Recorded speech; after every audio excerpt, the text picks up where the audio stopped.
Welcome back to the channel. Tonight, we are diving into a story that feels terrifyingly real, a glimpse into a world where sleep is no longer an escape, but a death sentence. Settle in, turn off the lights, and whatever you do, stay awake. So let's begin the story. So, it started on a Sunday, not just any Sunday, but the biggest night of the year for television, the Super Bowl. Half the country was glued to their screens, beers in hand, shouting at referees who couldn't hear them. I was at my brother's place in Ohio. The room was loud, smelled like wing sauce and stale lager. We were laughing. That's what haunts me the most now. The laughter. We were so stupidly, blissfully happy. Then the audio cut out. It wasn't a glitch. It wasn't static. It was a sound. A low, vibrating hum that you didn't hear with your ears.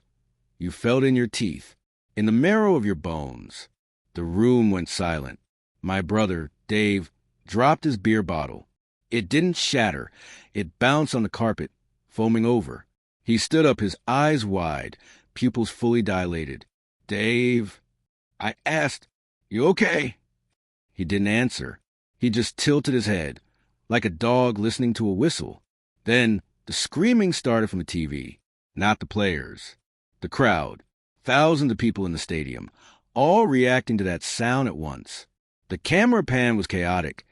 People were collapsing in the stands, clutching their heads. Then the feed cut to black. What was that? Dave's wife, Sarah, whispered. She was clutching their baby, Leo, to her chest. "I don't know," I said, reaching for the remote. Probably a broadcast hack. Some prank. But Dave was still standing there, swaying.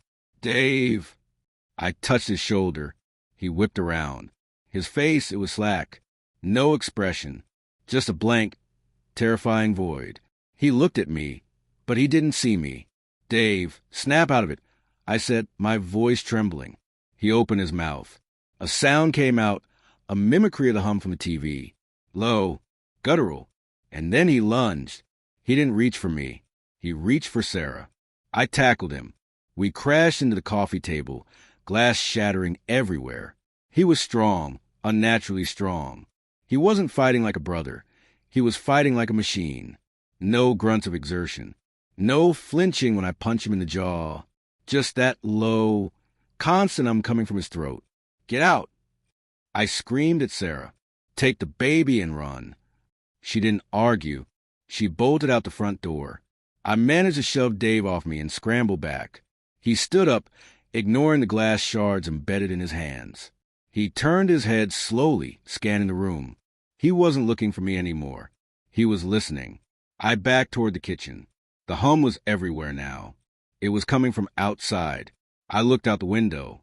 The street lights were flickering. And down the block, front doors were opening. People were walking out onto their lawns in their pajamas. Dozens of them. Neighbors I knew. The mailman. The old lady who walked her pug. They were all swaying. All humming.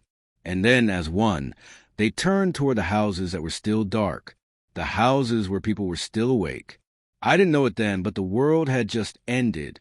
The era of humanity was over. The era of the Sleepwalkers had begun.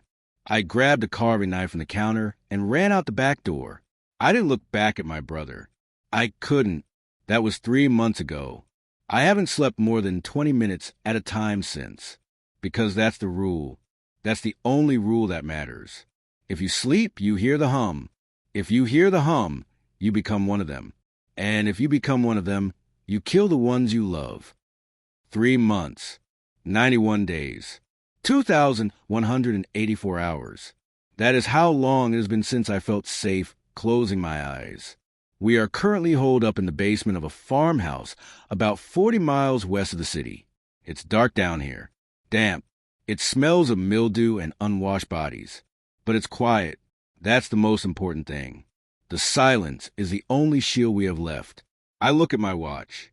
3 a.m. It is time for the shift change. I turn in my chair. Sarah is sleeping on a mattress in the corner. Her wrists are duct taped together. Her ankles are bound with heavy-duty zip ties to the metal frame of the bed. It looks cruel. It looks like a crime scene. But this is love now. binding someone so they don't tear your throat out while they dream. That is the highest form of affection left in this world. I walk over to her. I have to wake her up. We have a strict schedule. 4 hours of sleep maximum. Any longer, and the signal starts to seep in. The hum gets louder. The brain waves synchronize with that damn frequency. And the person you know is replaced by the thing that wants to kill you. I kneel beside the mattress. I don't shake her gently. Gentle doesn't work anymore. You have to snap them out of it. You have to bring them back from the edge of the cliff. Sarah, I say loud and sharp, wake up. She doesn't stir. My heart hammers against my ribs. The panic is instant. It's a cold spike in my chest. Did we miss the window? Did the timer break? Sarah, I shout, slapping her cheek. Hard. She gasps. Her eyes fly open. For a second, just one terrifying second, her pupils are blown wide. Black holes. No iris. She looks at me, and I see the void. I see the intent to kill. Then she blinks. The pupils contract. The color returns to her eyes. She collapses back against the pillow, sobbing. I heard it, she whispers, her voice raspy. I heard the music. You're okay, I say, my hands shaking as I cut the zip ties on her ankles with a pair of pliers. You're back. You're here. She sits up, rubbing her wrists. She looks older than she is. We all do. Her skin is gray, her eyes sunken. We are living on adrenaline and caffeine pills. We are ghosts haunting our own lives. How is Leo? She asks. I look at the crib we fashioned out of a laundry basket. He's been quiet. Too quiet. That is the cruelest joke of this apocalypse. Babies sleep. They need sleep to grow. But every time Leo closes his eyes, we have to watch him like hawks. We have to watch for the twitch, the change in breathing, the hum. So far, the children seem resistant. Not immune, but slower to turn. But we don't know for sure. Every nap is a gamble. Sarah stands up, her joints popping. She walks to the stash box, a plastic cooler where we keep the essentials, water, canned peaches, and the pills. She opens a lid and freezes. I know that freeze. I know what it means. What's wrong? I ask, though I already know the answer. She turns to me, holding up a frantic, empty hand. We're out, she says. The no dozen, the caffeine powder. It's all gone. The silence in the basement suddenly feels very heavy. Without the stimulants, we can't keep the rotation going. Without the stimulants, the exhaustion will win. And when exhaustion wins, we sleep. We have to go out. I say, not into the city, she pleads. There are too many of them. The nests are everywhere. Not the city, I agree. There's a pharmacy in that small town we passed. The one with the water tower. It's risky, but we don't have a choice. I stand up and grab my backpack. It's light. Too light. I check the revolver tucked into my belt. 3 bullets. That's it. Lock the door behind me.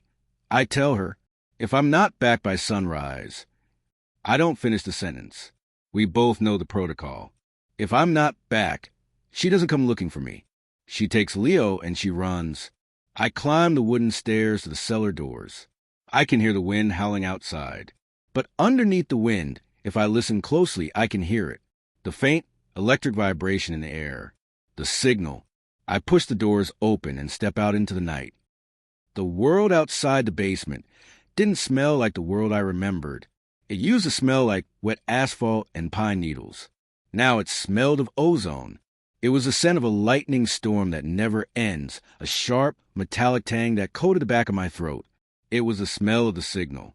I moved through the tall grass, keeping low. The farmhouse was behind me now, a dark shape against a darker sky. The moon was hidden behind a thick blanket of clouds, which was a blessing. Light was the enemy. Light cast shadows, and shadows drew attention.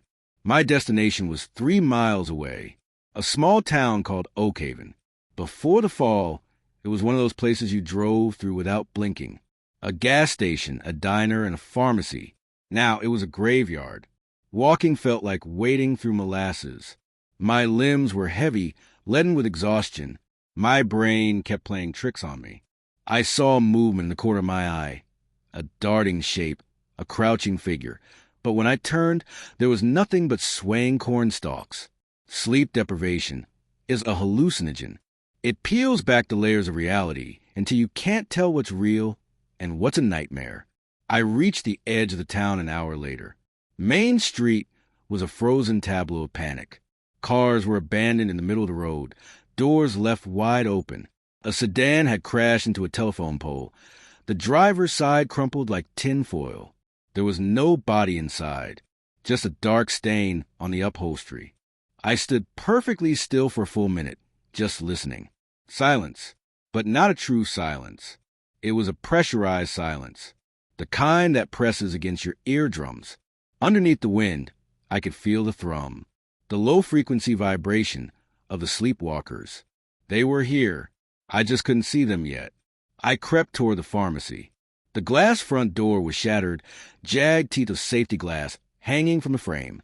I stepped through, placing my boots carefully to avoid the crunch. Inside, the air was stagnant. It smelled of rubbing alcohol and something sweet. Rotting fruit? No, rotting flesh. I pulled my flashlight, but didn't turn it on. I couldn't risk the beam. I let my eyes adjust to the gloom. The shelves were ransacked. Toothpaste, candy, bandages, all swept on the floor. But the pharmacy counter in the back, that was my target. I moved down the center aisle. Step, pause, listen. Step, pause, listen. I reached the back of the store. The gate to the pharmacy area was locked. I vaulted over it, landing softly on the linoleum. I began tearing through the drawers behind the counter. Benzodiazepines? Gone. Painkillers? Gone. Antibiotics? Gone. People had raided this place for fun stuff, the stuff that numbed the pain. They hadn't touched the stuff that kept you awake. I found them on the bottom shelf. Caffeine pills, for large bottles. Generic brand, 200 milligrams each. Gold, pure gold. I grabbed them, my hand shaking so hard, I almost dropped the bottle. I stuffed them into my pack. I had what I came for. I needed to leave. But then I heard it, a sound from the break room in the back. Who, breathing. Not one person. Many. Curiosity is a death sentence in this world, but I had to know. If this was a staging ground, we weren't safe at the farmhouse. I crept toward the break room door, which was slightly ajar. I peeked through the crack. My blood turned to ice. It was a nest. The room was small, maybe 10 by 10 feet, but it was packed. There were at least 15 of them. Men, women, children. They weren't just sleeping on the floor. They were piled on top of each other. A mound of tangled limbs and torsos, like a knot of snakes. They were all in deep REM sleep, and they were all humming. The sound was amplified in here. It wasn't just coming from their throats. It seemed to be vibrating off their skin. They were acting as a biological antenna, boosting the signal. I stared at the face of a woman near the top of the pile. Her eyes were moving rapidly behind her lids. She was dreaming, and in her dream, she was hunting. I took a step back. Crack! My boot landed on a plastic vial I hadn't seen. The sound was like a gunshot in the small room. The humming stopped. Instantly, the pile of bodies went dead silent. I held my breath, my hand hovering over the revolver. The woman at the top of the pile didn't open her eyes. She simply turned her head toward the door, toward me. Then she smiled, a wide, unnatural grin that stretched her skin too tight. "Found you," she whispered. She didn't wake up. She was still asleep. She was speaking from the dream. The entire pile began to shift. Arms uncoiled. Legs twitched. They were waking up, but not as people. They were waking up as a horde. I didn't wait to see them stand. I turned and ran. I vaulted the counter, crashing into a display of vitamins. I didn't care about the noise anymore. I sprinted for the door, glass crunching under my boots. Behind me, a chorus of shrieks erupted, a sound that was half human, half electronic screech. I burst out onto Main Street and scrambled toward the darkness of the cornfields. I didn't look back. I just ran until my lungs burned and my legs felt like they were going to detach. I made it to the tree line and collapsed behind a fallen log, gasping for air. I waited for the footsteps. I waited for the tearing of flesh. But no one came. I stayed there for 10 minutes, shaking. Why hadn't they followed me? They were faster than me. They should have caught me. I looked back toward the town. They were standing in the street, all 15 of them. They weren't chasing me. They were just standing there in a perfect line, facing the cornfield, facing me, and they were pointing, not at me. They were pointing past me, toward the farmhouse. I ran. I didn't pace myself. I didn't save my energy. I sprinted until the taste of copper filled my mouth, and my vision began to blur at the edges. The image of those sleepwalkers pointing at my home, at my wife, at my son, was burned into my retinas. It was a message, a coordinated strike. They weren't mindless zombies stumbling around for brains. They were a network, and the network had found a new node to infect. I crested the hill overlooking the farm. The farmhouse itself was a dark silhouette, silent and still. But the movement wasn't at the house. It was at the storm doors leading down to the basement. Someone was there. A figure was hunched over the metal doors, frantically pulling at the handles. I could hear the clang, clang, clang of the metal echoing across the empty fields. "Hey!" I screamed, drawing my revolver. "Get away from there." The figure froze and spun around. A beam of a flashlight hit me in the face, blinding me for a second. "Jim, is that you?" The voice was human. Terrified. Familiar. I lowered my hand to block the glare. Miller? It was Paul Miller. He lived 2 miles down the road. A mechanic. A good guy. We used to trade vegetables for engine oil before the world went quiet. He dropped the flashlight and ran toward me, his hands up in a gesture of surrender. He was a mess. His flannel shirt was torn, his face smeared with mud, and something darker. Dry blood. "Oh, God, Jim," he sobbed, collapsing to his knees a few feet in front of me. "You have to help me. You have to let me in. My place, they took it. They took everything." I kept the gun trained on his chest. My instincts were screaming. The sleepwalkers at the pharmacy had pointed here. Was Miller the distraction, or was he the target? "Stay back." I wheezed, trying to catch my breath. "Did you sleep, Paul? Did you close your eyes?" "No." He shook his head violently. "I swear to God, Jim, I haven't slept in 2 days. I've been running. I saw your light. I just need a place to hide. Just for tonight.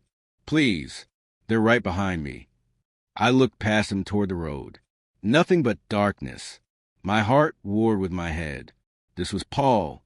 I'd known him for 10 years. If I left him out here, he was dead. And if he was awake, he was an asset. Another set of eyes. Another gun. But then I remembered the rules.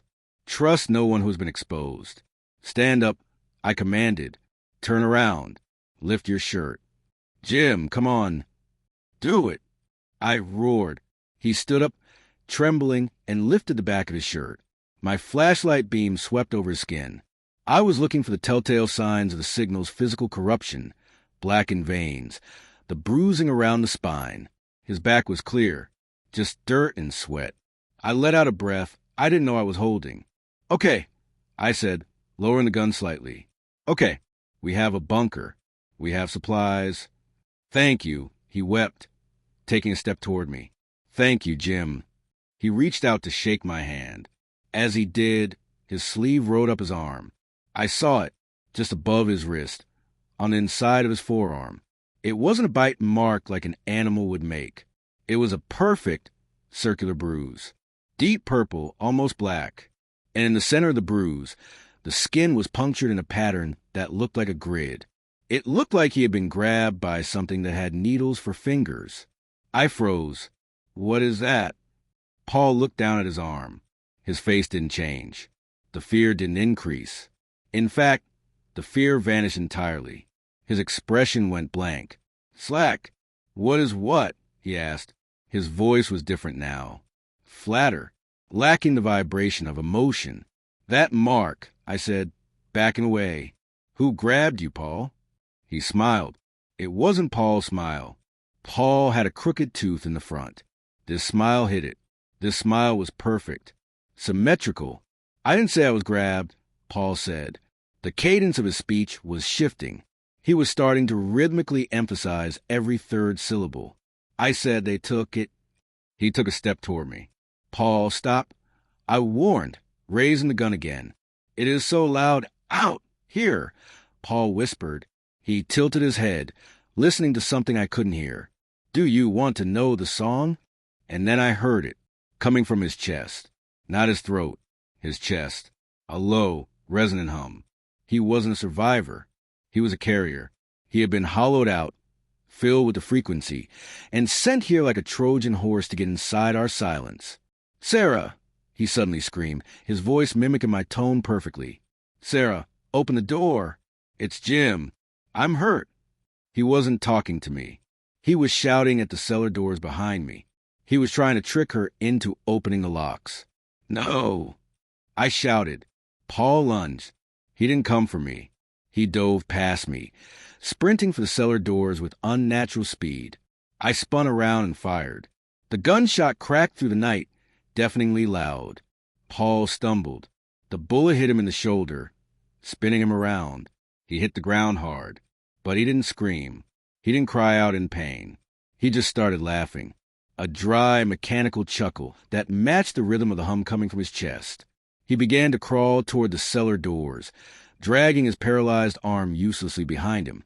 Sarah, he mimicked again, perfectly copying my voice of panic. Open the door. Hurry. I heard the lock on the cellar door click. Sarah was down there. She heard me screaming. She was undoing the bolts. Sarah, don't! I screamed, sprinting after him. I was too far away. Paul was reaching for the handle. The metal door began to creak upward. Don't! I threw my entire body weight against the metal cellar door. It slammed shut on Paul's reaching hand.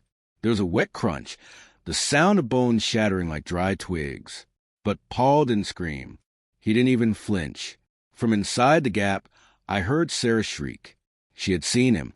She had seen the face that wasn't a face anymore. Jim! She screamed from below, her voice shrill with panic. What is that? Who is that? Lock it. I roared, pressing my boot against the metal to keep it flush with the frame. Lock the damn door, Sarah. Paul was still pinned. His hand was mangled, trapped between the heavy steel door and the concrete frame, but he was pulling. He was trying to leverage himself up. He looked up at me, his eyes wide and glassy, that synthetic smile still plastered across his face. Jim, he said, but the voice wasn't his anymore. It was mine. It was a recording of me screaming from 10 seconds ago. Sarah, don't. Sarah, don't. He was looping, glitching. I aimed the revolver down at his head. I'm sorry, Paul. I whispered. I pulled the trigger. The muzzle flash blinded me for a second. When my vision cleared, Paul Miller was gone. Just a heap of flannel and stillness on the wet grass. The hum from his chest stopped instantly.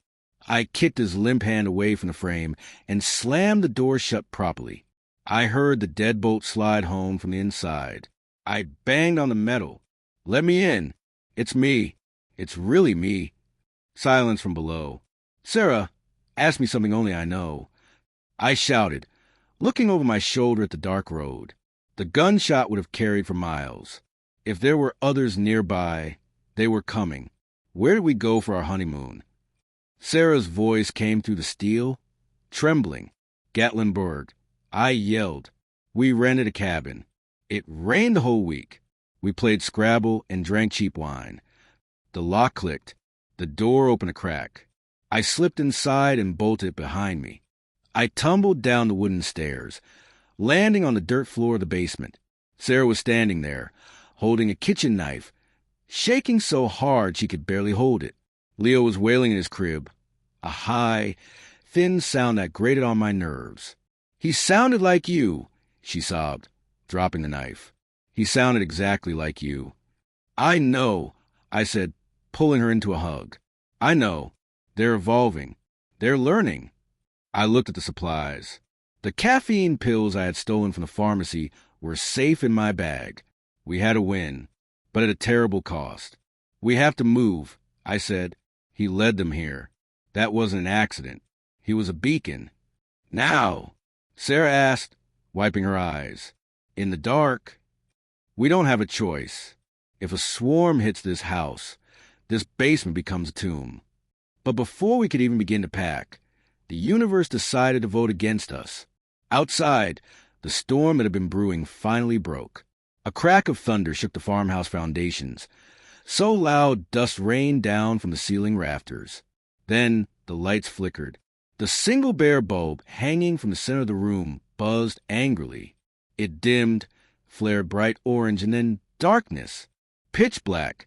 The hum of the diesel generator in the barn outside sputtered and died. No, Sarah whispered in the dark. No, no, no. The silence that followed was absolute. Without the rumble of the generator, the world felt vacuum-sealed. Stay still, I hissed. Don't move. I fumbled for my tactical flashlight, clicking it on. The beam cut through the darkness, illuminating the dust motes dancing in the air. It felt like a spotlight on a stage where we didn't know the lines. The generator didn't run out of fuel, I said quietly. I filled it this morning. Then why did it stop? I didn't answer. I didn't want to say the words out loud. Generators don't just stop. They have to be turned off or destroyed. Someone or something was in the barn. Grab the baby, I commanded, moving to the weapon stash. I grabbed a shotgun and a handful of shells. We are leaving. Now. Through the front. Sarah asked, hoisting Leo out of the crib. He had stopped crying. Thank God. No. The storm doors are compromised. If Paul was a beacon, the others are likely already on the lawn. We go through the old coal chute in the back pantry. It comes out behind the tall grass. We move toward the stairs leading up into the main house. I kept a light trained on the door at the top. We crept up into the kitchen. The house was groaning under the wind. Rain lashed against the windows like gravel. I signaled for Sarah to wait by the pantry door. I moved to the living room window just to check, just to see what we were up against. I peered through the curtains. A flash of lightning illuminated the yard. The barn doors were wide open. The generator was dragged out into the mud, smashed to pieces. But that wasn't the worst part. Standing in the yard, illuminated by the strobe light effect of the lightning storm, were figures. Hundreds of them. They weren't moving. They weren't attacking. They were standing in concentric circles around the house. Rows and rows of sleepwalkers, faces turned up toward the rain, mouths open, and they were swaying in unison. The hum began to rise again, but this time it wasn't coming from outside. I felt the floorboard beneath my feet vibrate. I looked down. The hum was coming from the basement, from the room we had just left. They weren't just outside. They were already inside. The vibration in the floorboards wasn't just a sound. It was a physical force, rattling the china in the cabinets. The coal chute, I whispered to Sarah, grabbing her arm. They found the coal chute. We didn't wait to see them come up the stairs. We didn't wait to see the first hand grip the doorframe. We sprinted into the pantry. The pantry was narrow, smelling of stale flour. The small window above the shelves was our only exit. It was high up, barely big enough for a person. You first, I hissed. Pass Leo through. Sarah scrambled up the shelves, using the canned goods as steps. She pushed the window open. The wind and rain exploded into the small room, soaking us instantly. She slid to the opening feet first, dropping into mud outside. Pass him, she called from the darkness. I lifted the laundry basket with Leo inside. He was awake now, wide-eyed, silent. Even he seemed to know that crying meant death. I passed him through the window into Sarah's waiting arms. Then the kitchen door behind me burst open. I didn't turn around. I dove for the window. I felt a hand graze my boot, cold, clammy fingers trying to snag the leather. I kicked back blindly, my heel connecting with something hard. I scrambled through the frame and fell into the mud next to Sarah. We were in the backyard. The tall grass offered some cover, but the lightning was our enemy. Every flash turned the night into day.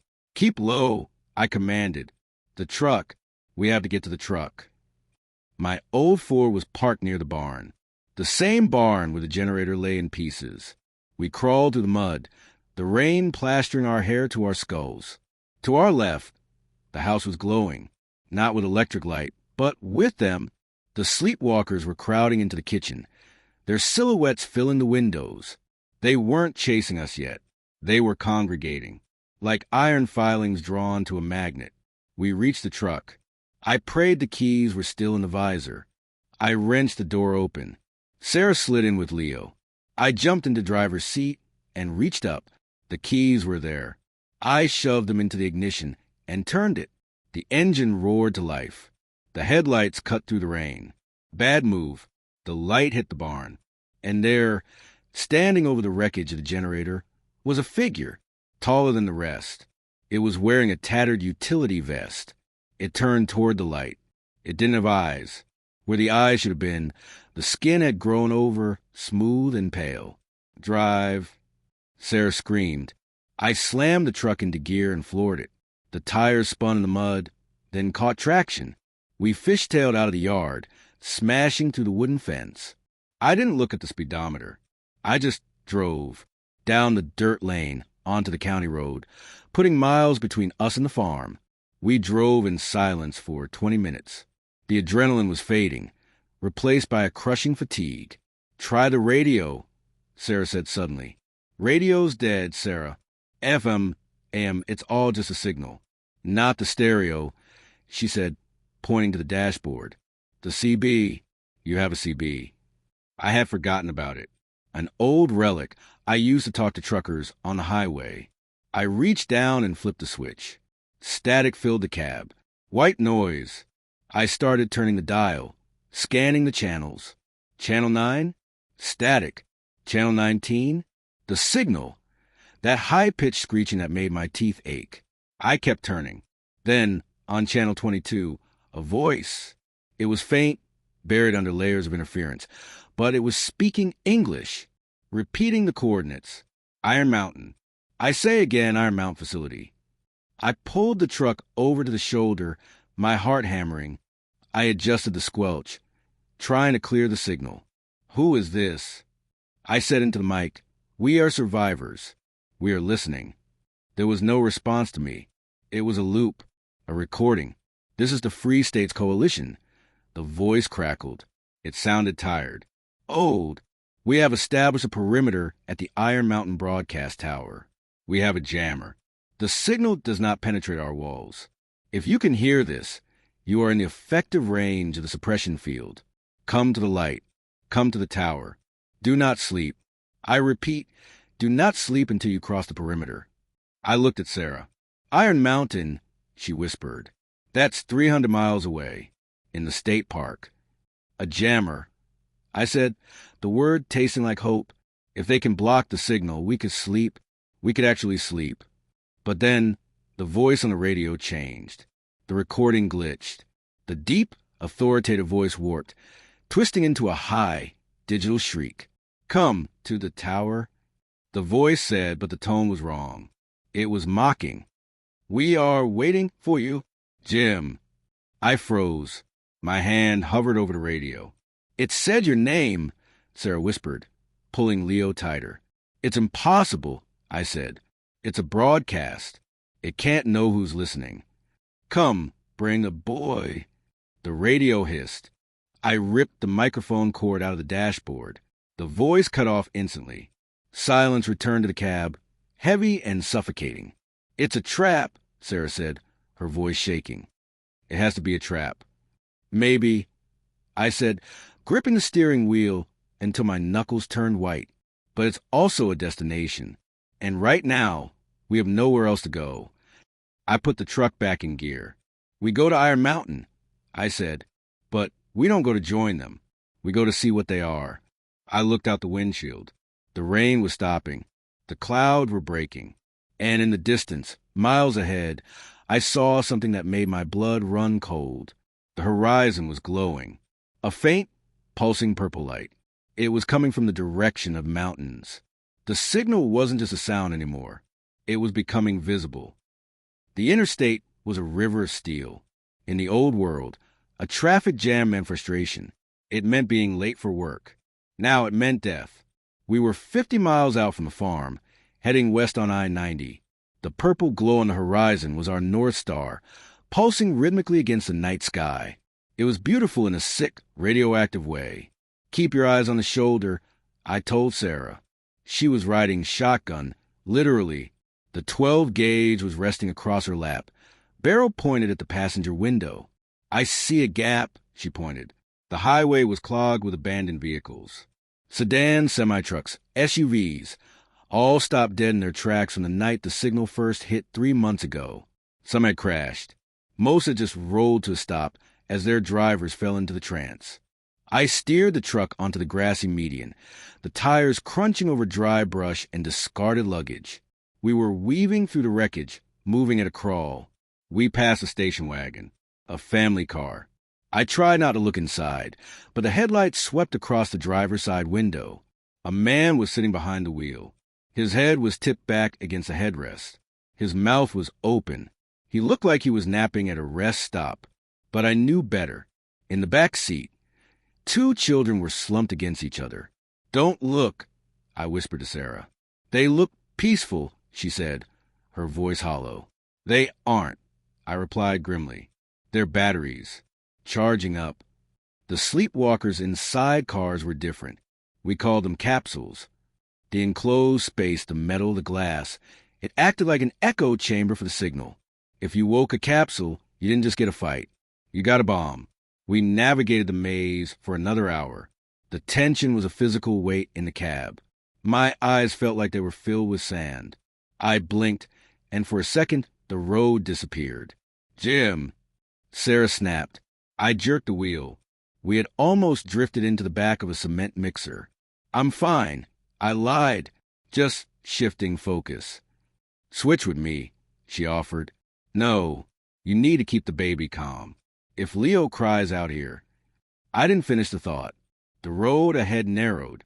A jackknife tractor-trailer was blocking 3 lanes. The only way through was a small gap between the trailer and the concrete divider. It was tight, too tight. I eased the truck forward. The side mirrors scraped against the concrete with a screech that made me wince. We were halfway through the gap when the truck stopped.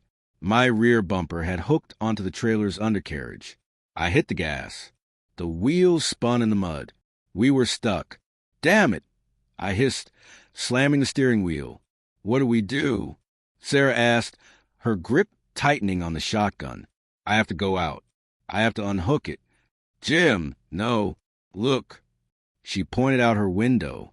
We were surrounded. The traffic jam wasn't empty. We were in the middle of a sea of capsules. Every car around us had silhouettes inside. Hundreds of them, dormant, waiting. "If I don't move us, we die here," I said softly. "Keep the windows up. Don't open the door for anyone but me." I grabbed the tire iron from under the seat. I took a deep breath, held it, and opened the door. The silence outside was immense. The wind had died down. The only sound was the ticking of my truck's cooling engine. I crept toward the back of the truck. The metal hook of the trailer had snagged my bumper. I needed to pry it loose. I wedged the tire iron into the gap and pulled. Creak. The sound was small, but in this graveyard, it sounded like a scream. I froze. I looked at the car next to me. A blue sedan. The woman in the passenger seat didn't move. I pulled again. Harder. Crack. The bumper snapped free. The truck lurched forward a few inches. I let out a sigh of relief. I turned to go back to the driver's seat, and then I saw it. On the dashboard of the blue sedan next to me, a bobblehead doll. The vibration from my truck lurching forward had knocked it over. It hit the plastic dashboard. Tap, tap, tap. The woman in the passenger seat opened her eyes. She looked right at me through the glass. She didn't scream. She didn't pound on the window. She reached forward and honked the horn. Beep. The sound cut through the night, long and relentless. In the car ahead of her, a head popped up, then in the car behind. Then headlights began to flicker on, one by one. then 10 by 10, then hundreds. The highway lit up. A cascade of high beams blinded me. The doors of the cars began to open. Click, click, click. The sound of 1,000 seatbelts unbuckling at once. Jim! Sarah screamed from inside the truck. Run! I scrambled for the driver's side door. But the road ahead, the gap I was supposed to drive through, was gone. The driver of the semi-truck, the one blocking the lanes. He had just stepped out of the cab. He was 7 feet tall, massive, and he was holding a tire iron of his own. He stood directly in our path, blocking the only exit, and he was smiling. The trucker swung the tire iron. It wasn't a clumsy, zombie-like swing. It was a calculated strike, aimed directly at my head. I threw myself into the cab of the Ford, slamming the door just as the iron connected with the glass. Crack! The driver's side window exploded inward, showering me with safety glass cubes. A shard sliced my cheek, but I didn't feel it. I jammed the gear shift into drive and floored the pedal. The wheels spun in the mud, slinging dirt into the air. The truck fishtailed, the rear end sliding dangerously close to the concrete divider. Jim, watch out! Sarah screamed. The trucker was already winding up for a second swing. He was massive, his face a road map of scars, his eyes completely white. He stepped in front of the truck, daring me to stop. I didn't stop. The Ford's grill slammed into his midsection with a sickening thud. He didn't fly backward. He folded over the hood, his dead weight crunching the metal, before sliding off to the side. We shot through the gap, scraping paint off the passenger side against the trailer. We were through. Are they following? I yelled over the roar of the engine and the wind rushing through the broken window. Sarah looked back through the rear glass. They're running. Jim, they're running fast. I checked the rear view mirror. It was a nightmare. The highway behind us was a sea of bodies. They weren't shambling. They were sprinting, arms pumping, moving with the synchronized fluidity of a flock of birds. The ones in the front were gaining on us. We need speed, I muttered, pushing the accelerator to the floor. The old truck rattled, the speedometer climbing past 70. Where are we going? Sarah asked, clutching Leo. The baby was screaming now, the noise of the wind and the impact finally waking him. The pass, I said. We have to get through the mountain. Ahead of us, the road curved sharply into the mouth of the Black Ridge Tunnel. It was a 2-mile bore through solid granite.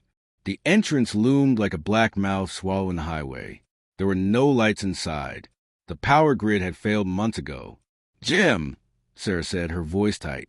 The tunnel. Think about the acoustics. I knew what she meant. The signal traveled through sound. In an enclosed space, a concrete tube, that sound would echo. It would amplify. We don't have a choice, I said, glancing at the swarm in the mirror. We can't outrun them on the winding roads. The tunnel cut straight through. We hit the tunnel entrance at 80 miles per hour. The darkness was instant. The headlights cut a cone of illumination into the void, revealing nothing. The tunnel appeared empty, but the sound changed immediately. The roar of the engine became a deafening bellow, bouncing off the tiled walls. And underneath it, the hum, it started low, a vibration in the steering wheel. Then it moved to my teeth, then my skull, covered Leo's ears. I shouted. Sarah pressed her hands over the baby's head, burying her face in his blanket. We were half a mile in when I saw them. They weren't on the road. They were on the maintenance catwalks that lined the upper walls of the tunnel. Hundreds of them. They were standing perfectly still, facing the wall, their backs to us. They were wearing orange vests, hard hats, maintenance uniforms. The tunnel crew. As the truck roared past, the vibration of our passing seemed to activate them. They didn't turn around. They didn't jump down. They opened their mouths, and they screamed. It wasn't a scream of anger. It was a frequency, a high-pitched, resonant note that matched the signal perfectly. The tunnel acted like a trumpet, focusing the sound directly at us. My vision blurred. The road ahead seemed to split into two. A wave of nausea hit me, so hard I almost retched. Jim. Sarah's voice, Sounded like it was coming from underwater. I can hear it. It's in my head. I looked over. Sarah's eyes were rolling back. Her hands were loosening on the baby. No! I shouted. I reached over with my right hand and grabbed her shoulder, digging my fingers in. Stay with me, Sarah. Fight it. It's so beautiful, she mumbled. Her head lolled forward. We were losing control. The truck drifted across the center line. We were heading straight for the concrete wall. I slapped her. Hard. Wake up. I screamed. She gasped, her eyes snapping open. She looked at me with pure terror. She realized she had been slipping. Drive, she shrieked. Get us out. I fought the steering wheel, pulling us back into the lane. The sound was unbearable now. My nose started to bleed. I could feel the warm trickle running down my lip. The scream of the sleepwalkers on the catwalks was shattering the very air around us. Then, up ahead, I saw a flicker. Daylight? No, it was night. It was fire. A burning car at the exit of the tunnel. And standing in front of the fire, silhouetted against the flames, was a figure. It wasn't a sleepwalker. It was moving too frantically. It was waving its arms over its head, crossing and uncrossing them. The universal sign for stop. Someone's there, Sarah said, squinting through the windshield. I'm not stopping, I said through gritted teeth. I'm not stopping for anyone. Jim, look. I squinted. The figure wasn't just waving. He was pointing, not at us, at the ground, at the road. I looked down. The asphalt 10 yards in front of the burning car was gone. It was a sinkhole, a massive collapse in the tunnel floor, likely caused by a gas main explosion from the burning wreck. It spanned the entire width of the road. If I kept driving, we would drop into the abyss. I slammed on the brakes. The tires locked. The truck skidded, screeching across the pavement. The smell of burning rubber filled the cab. We slid sideways, the rear end swinging around. We stopped 5 feet from the edge of the hole. The silence returned. The engine had stalled. The screaming from the catwalk stopped. We sat there for a second, hyperventilating. We were alive. The figure by the fire ran toward us. He hopped over the gap in the road. There was a narrow beam of concrete left intact on the far side, and sprinted to my window. He was young, maybe 20, wearing a college hoodie and carrying a hunting rifle. He looked wild, manic. Open the door, he yelled, banging on the broken glass. You have to get out. The fumes. The gas is leaking. I looked at Sarah. She nodded. I unlocked the door. The kid yanked it open. Hurry. We have to cross the beam. The tunnel is going to blow. Who are you? I asked, stumbling out onto the pavement, my legs feeling like jelly. Doesn't matter, the kid shouted. He grabbed my arm to steady me. Name's Toby. I've been stuck on the other side for 2 days. I saw your headlights. You brought them with you, didn't you? I looked back into the darkness of the tunnel. From the shadows, the maintenance crew was descending from the catwalks. They were dropping to the road with wet, heavy thuds. They were coming. Run, I said.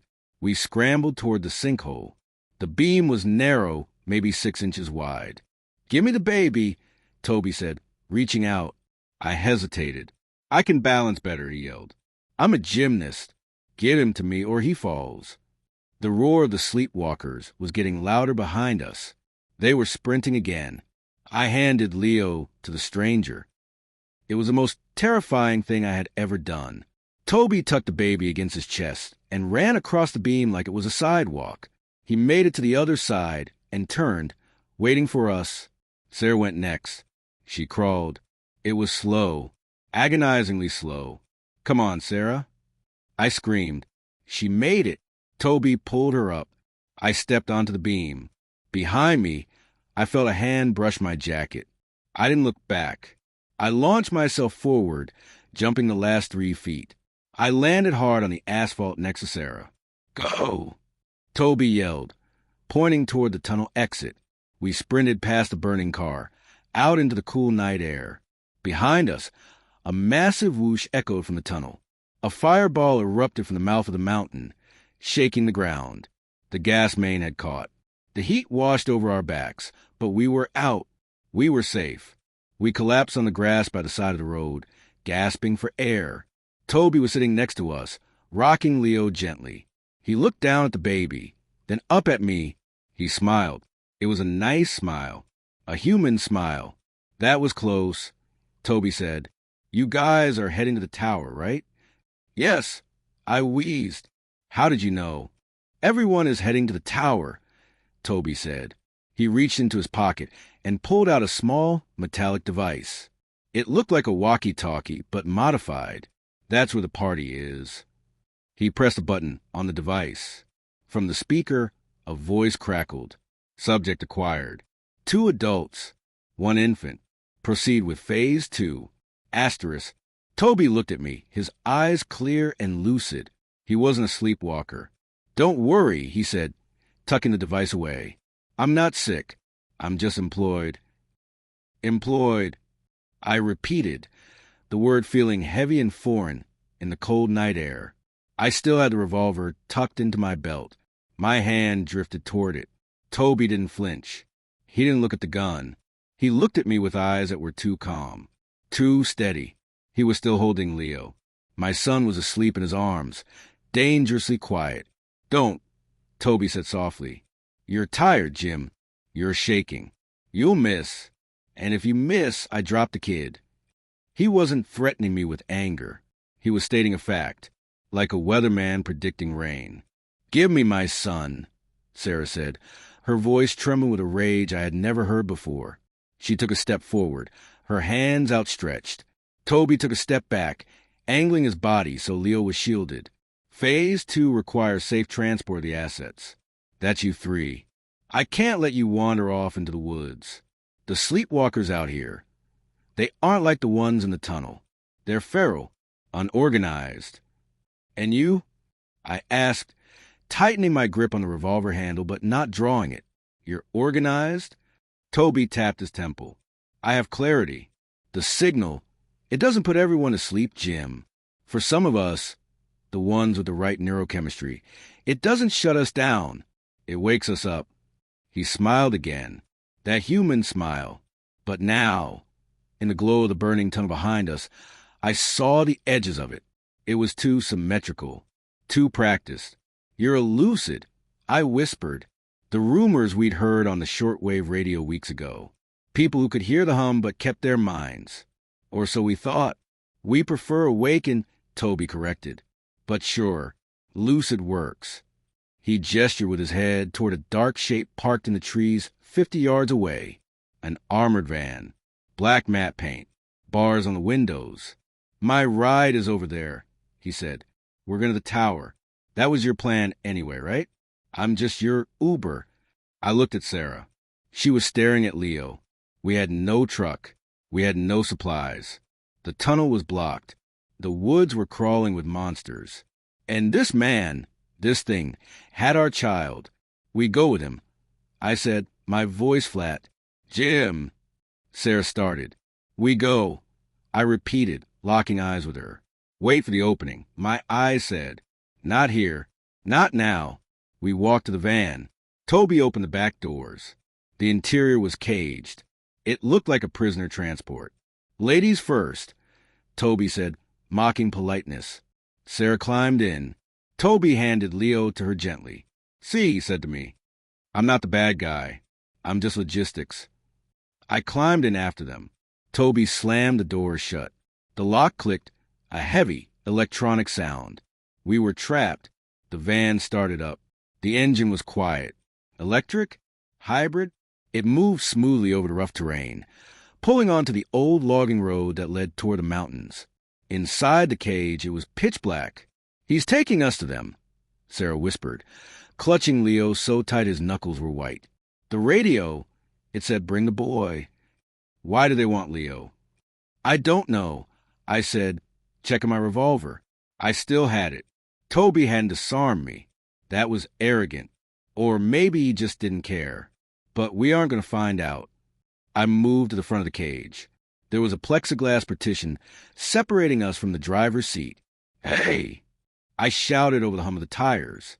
"How far is it?" Toby looked in the rear-view mirror. His eyes were glowing slightly. A faint, bioluminescent purple in the irises. "About an hour," he said. "Relax. Enjoy the silence. It's rare these days. Why didn't you take my gun?" I asked. Toby laughed. "Because bullets don't work on me, Jim. Not anymore. The signal repairs tissue faster than you can destroy it. Unless you blow my head completely off, I'm just going to get annoyed." I looked at Sarah. "Headshots only." We drove in silence for 40 minutes. The landscape outside the barred windows changed. The trees became denser. The fog grew thicker. And the purple glow on the horizon grew brighter. It wasn't just a glow anymore. It was a beam, a pillar of violet light, shooting straight up into the clouds. The tower.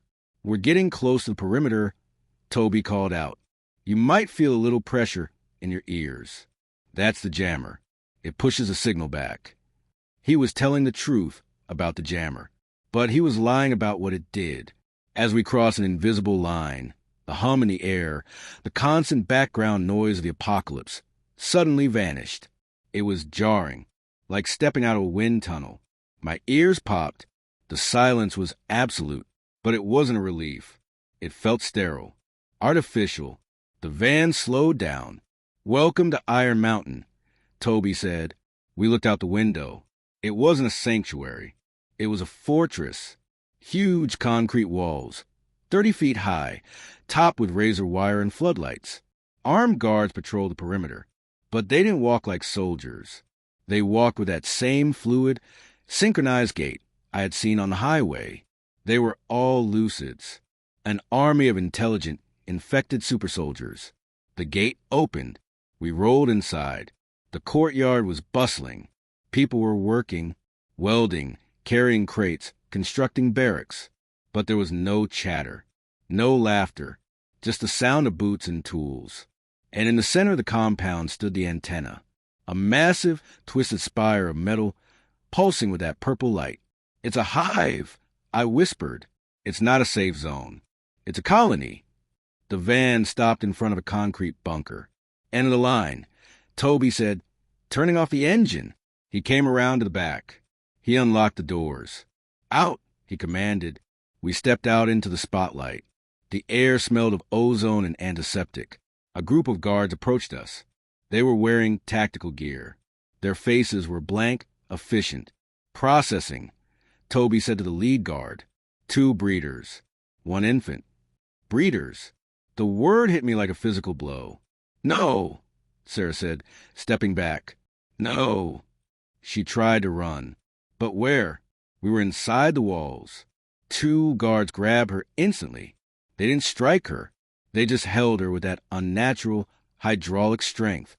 "Jim!" she screamed. I drew the revolver. Toby sighed. He turned to face me. "I told you," he said, shaking his head. I raised the gun. I aimed right between his glowing purple eyes. "Go to hell," I said. I pulled the trigger. Click. I pulled it again. Click. Click. Empty. Toby smirked. He reached into his pocket and pulled out 3 bullets. "I didn't take your gun," he said, tossing the bullets on the ground. "But I did take the ammo while you were climbing out of the tunnel. Sleight of hand.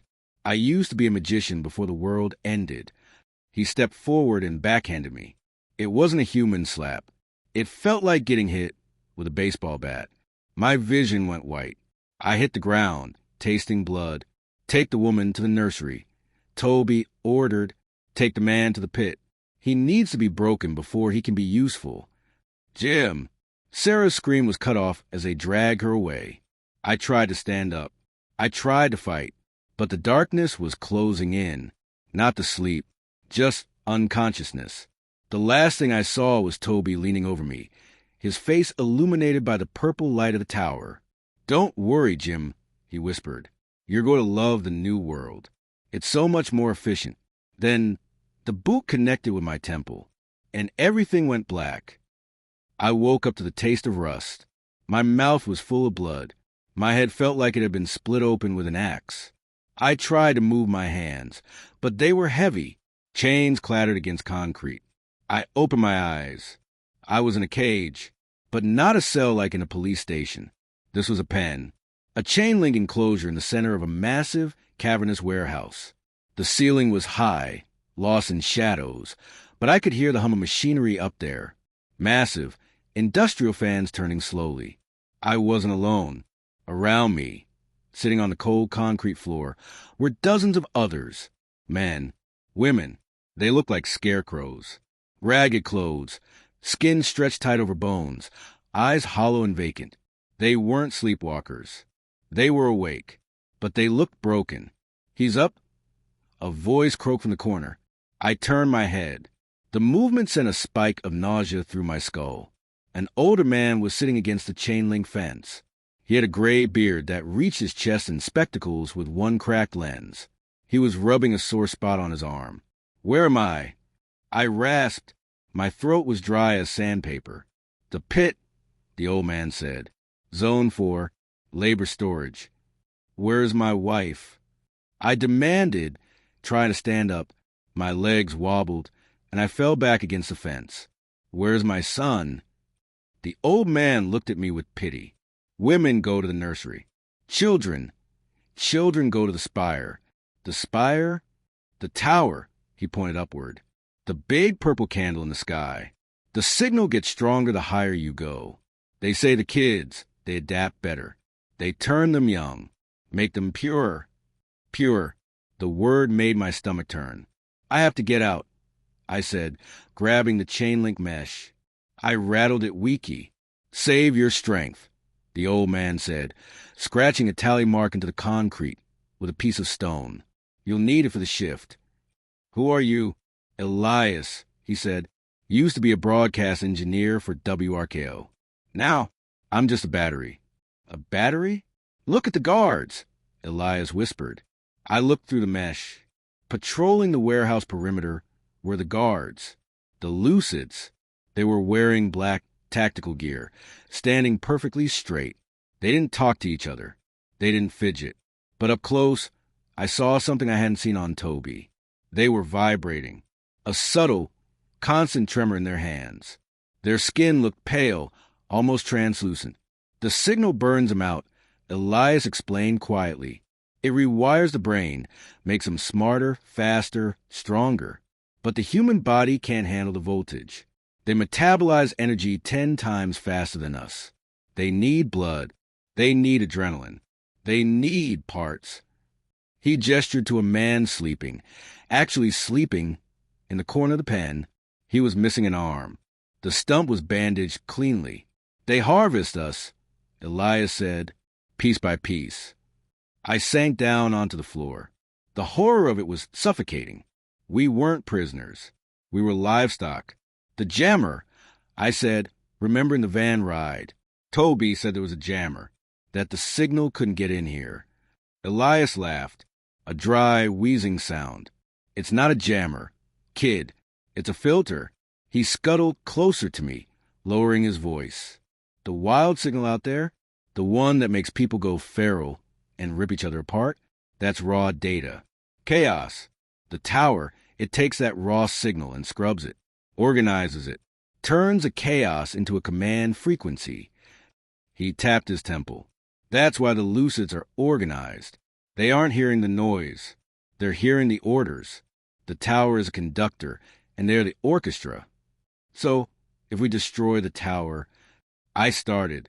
"If you destroy the tower, the filter drops," Elias said. "And every single Lucid in this base goes feral instantly.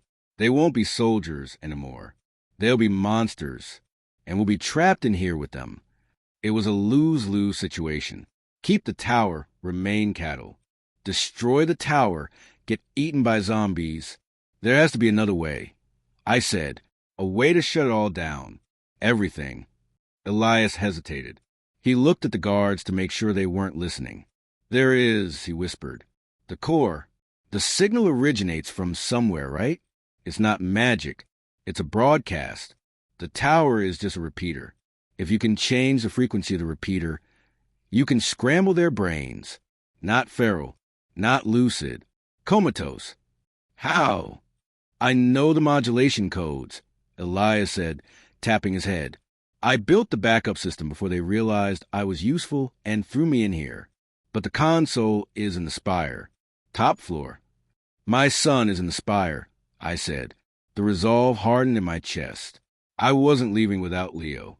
And if I was going up there, I was going to burn this place to the ground. Suddenly, a siren blared. It wasn't an air raid siren. It was a digital tone. Beep, beep, beep. The lucid stopped vibrating. They all turned in unison toward the main cargo bay doors at the far end of the warehouse. Shift change. I asked.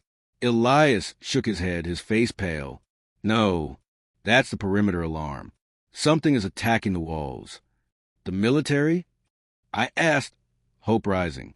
No, Elias said grimly. The ferals, the ones outside. They are drawn to the tower like moths to a flame. Usually, the lucids shoot them down. But that alarm, that means a breach. A massive boom shook the floor. Dust rained down from the rafters. The cargo bay doors groaned. Metal buckled. They're getting in. I whispered. Opportunity. Elias said, standing up. Chaos is a ladder, Jim. If the ferals get in, the lucids will be distracted. That's our chance.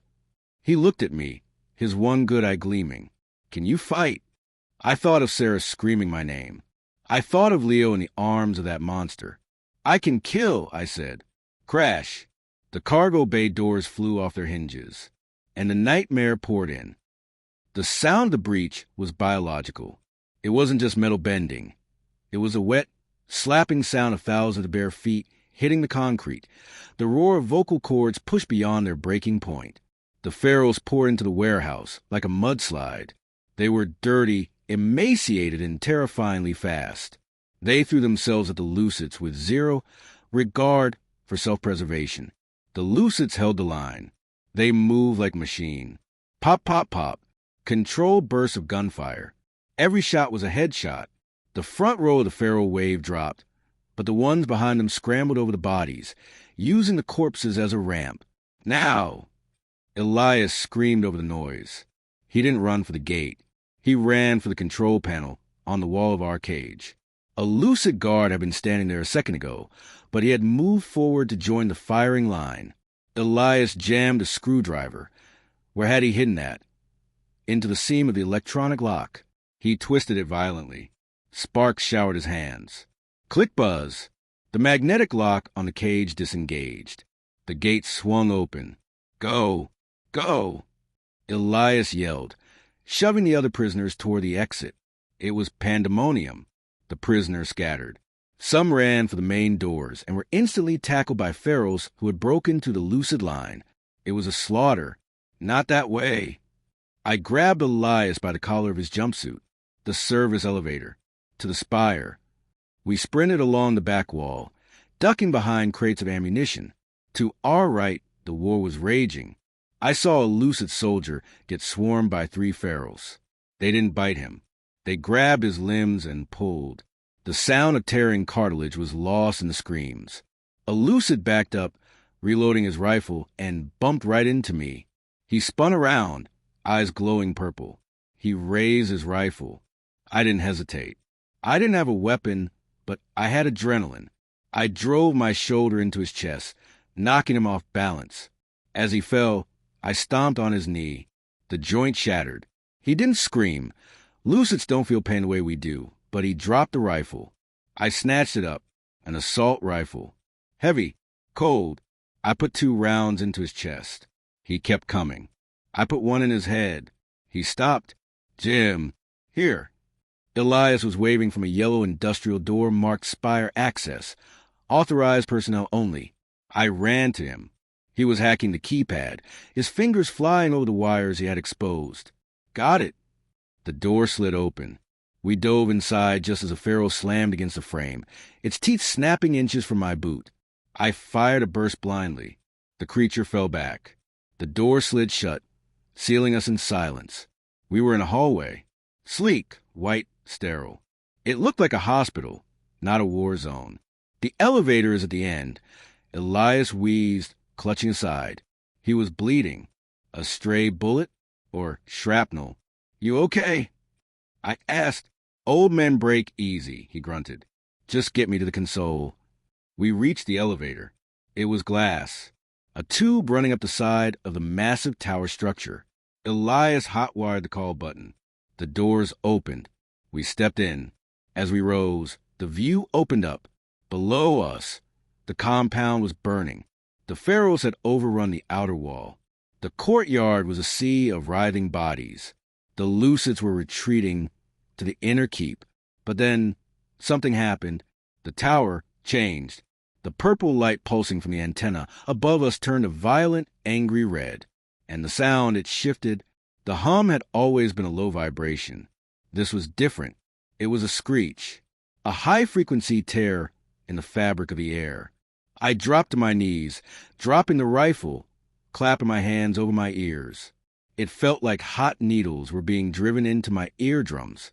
Defense protocol. Elias yelled, though I could barely hear him. The tower is panicking. It's increasing the amplitude. Below us, the battle stopped. The pharaohs stopped running. The Lucids stopped shooting. Everyone in the courtyard looked up. Then they all screamed. It wasn't a human scream. The sound coming from thousands of throats matched the red frequency of the tower. And then they began to change.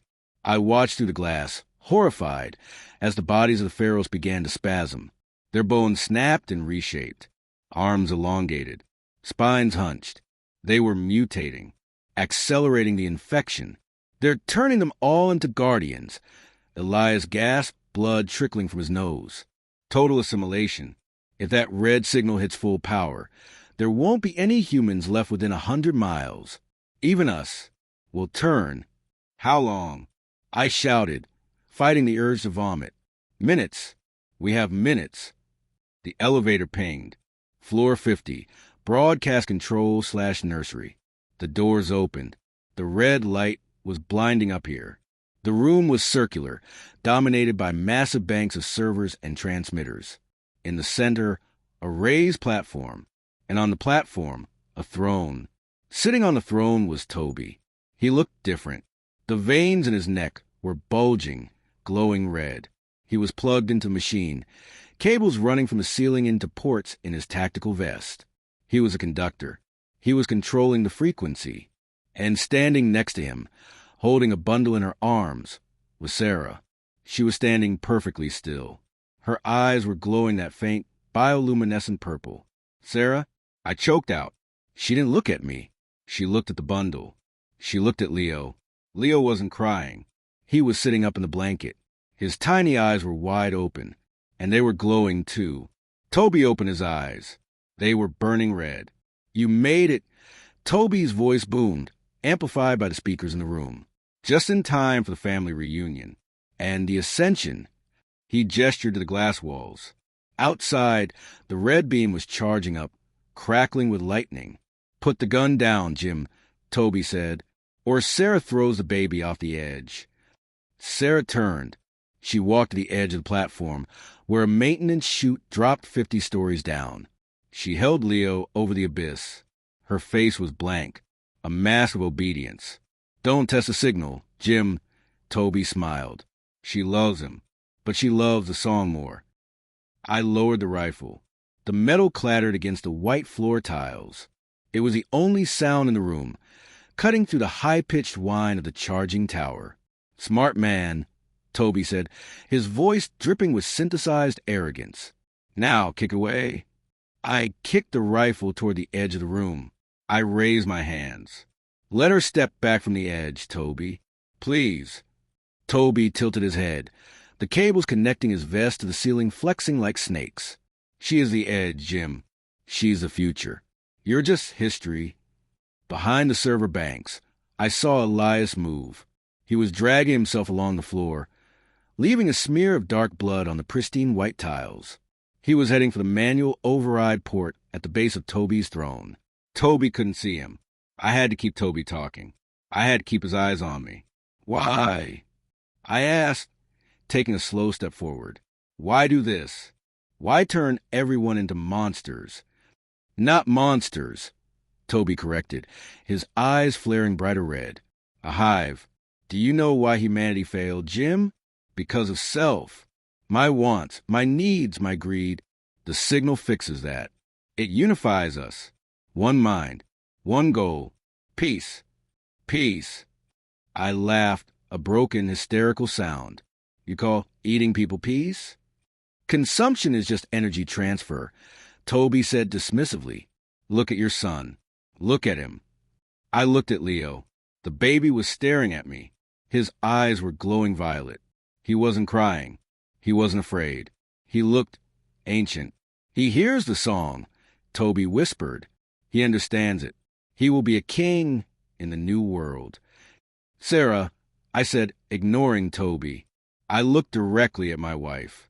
Her face was slack, her muscles tense. She was a statue carved from pain. Sarah, listen to me. Gatlinburg. The rain. Scrabble. Cheap wine. Her left eye twitched. The purple glow dimmed for a fraction of a second. Stop it, Toby snapped. The red light in the room pulsed angrily. Her mind is gone, Jim. Overwritten. No, I said, stepping closer. It's not. Sarah, look at me. I am your husband. That is your son. Sarah's mouth opened. A sound came out. Not a hum. A gasp. Jim. It was faint, buried under layers of static. But it was her. Toby roared. He realized what was happening. The emotional connection was interfering with the signal reception. He raised his hand, pointing a finger at me. Kill him, Toby commanded. Sarah's body jerked. She turned toward me, her face contorting in agony. She stepped away from the ledge, but she raised her free hand. Her fingers curled into a claw. She was fighting her own body. Now, Elias! I screamed. Toby spun around in his throne. Elias lunged from behind the server bank. He didn't have a weapon. He had a pair of heavy-duty jumper cables he had ripped from the auxiliary power unit. Eat this, you son of a bitch. Elias yelled. He jammed the live cables into the open port on Toby's chair. Crack boom. An explosion of blue sparks showered the platform. Toby screamed. It wasn't a human scream. It was the sound of a speaker blowing out. The red light in his eyes shattered, turning to white static. The cables connected to his spine whipped around violently, arcing electricity. The frequency! I yelled, sprinting toward Sarah. Change the frequency. Elias was thrown back by the blast, his clothes smoking. He crawled to the keyboard. I can't shut it down. The core is critical. I can only shift it. Shift it to what? White noise. Elias screamed. A hard reset. It will wipe the command codes. Do it. Jim. Elias hesitated, his hand hovering over the enter key. It wipes everything. Memory. Personality. If I run this, they won't know who they are. They won't know who you are. I froze. I was 3 feet away from Sarah. She was convulsing, dropping to her knees, clutching Leo. The red light outside was reaching crescendo. If the signal hit peak, they became monsters forever. If we ran the white noise, I saved their lives. But I lost my wife. I lost a woman who remembered Gatlinburg. I lost a mother who knew her son's favorite lullaby. I looked at her. She was looking at me, terrified, trapped inside her own mind. Save us, her eyes pleaded. I made the choice. Do it. I roared. Wipe it clean. Elias slammed his fist onto the keyboard. The sound in the room stopped. The red signal died instantly. For 1 second, there was absolute silence. Then the white noise hit. It wasn't a sound. It was a pressure, a wave of pure, blank static that washed over the world. Toby convulsed once, his brain unable to handle the sudden absence of a network. He slumped forward in the chair, smoke rising from his ears. Dead. Sarah collapsed. She fell forward, curling around the baby. The purple light in her eyes faded, replaced by natural hazel.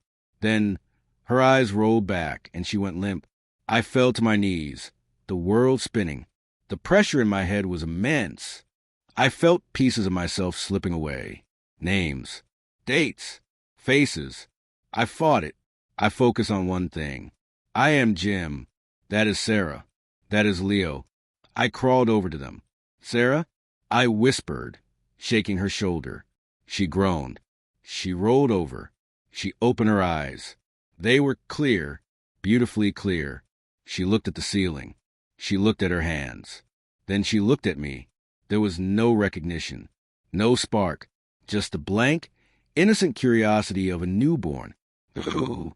She whispered. Who am I? My heart broke into 1,000 pieces. You're Sarah.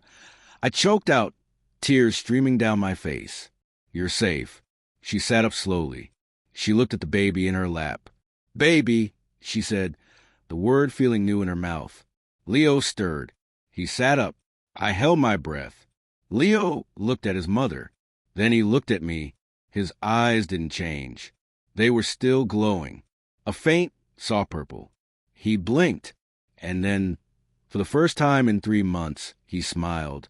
Not a mimicry. A real smile. He reached out a tiny hand and touched my face. And I heard it, inside my head, clear as a bell. Daddy, he hadn't been wiped. The signal, he had absorbed it. He had adapted to it. I looked out the glass walls.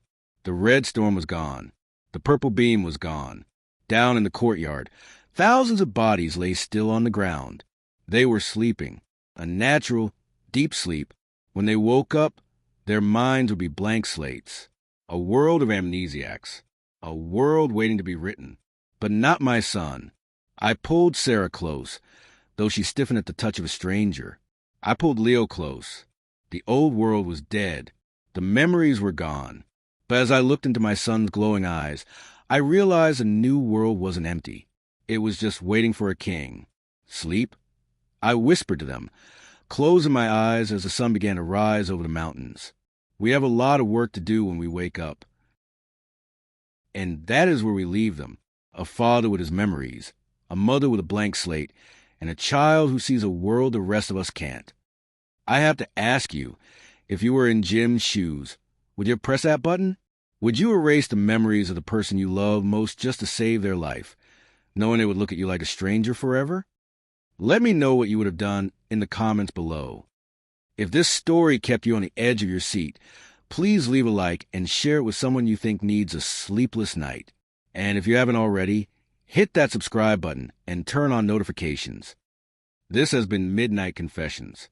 Sleep well, take care, and goodbye.